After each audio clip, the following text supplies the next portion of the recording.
Thomas Kuhn's The Structure of Scientific Revolutions, Chapter 2.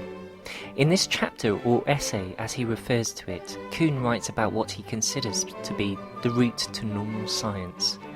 In this chapter he elaborates on his distinction between normal and revolutionary science, and it makes for interesting reading. Early in the chapter, Kuhn suggests that textbooks offer scientists a medium through which they can arrive at a consensus. He also notes that the road to a research consensus is extraordinarily arduous. The textbook states the common problems facing a research community. There were two features he suggests are necessary for revolutionary science. Unprecedented findings which were sufficient to draw people away from the other areas of study, suggesting that there was a competitive element in the process. 2. That revolutionary science would be sufficiently open-ended to enable others to develop theories from this. In other words, they would become stakeholders in the process. I applied the Darwin test on this. What I mean by this is that Darwin's theory of natural selection is so robust that for any philosophy of science to make predictions about science, they should hold true when applied to Darwin's theory of natural selection. For the points above, I hope the reader will agree that Darwin's work on the origin of species was both unprecedented, produced a very strong following, and also gave rise to an entire field of study which has been occupying scientists for the past 150 years. Kuhn then goes on to discuss revolutionary science in physical optics and with regards to electrical phenomena.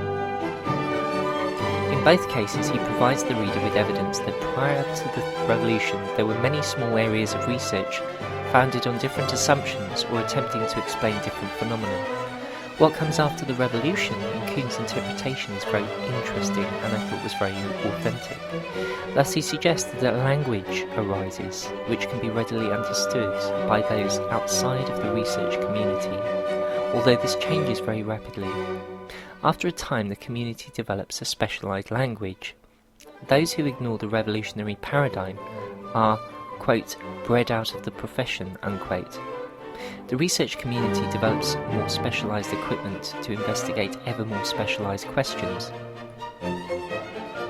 He also has some interesting things to say about different branches of science.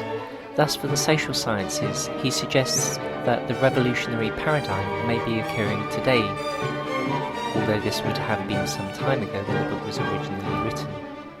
However, such a grand statement should be qualified with more specific examples to support his argument.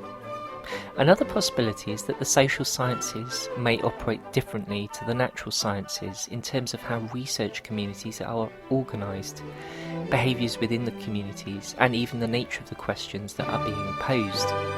I would argue, therefore, that a much closer examination needs to be made in order to justify even simple statements of this type. The strength of his book lies in how he guides the reader from examples through to his conclusions, and there is no reason why this should be abandoned when discussing a very complex branch of science. When he refers to medicine, however, he makes an interesting observation that this is strongly driven by an external social need. He also suggests that in astronomy the first paradigms arose in prehistory, and no doubt he implies that navigation by the stars was a necessary skill for hunter-gatherers.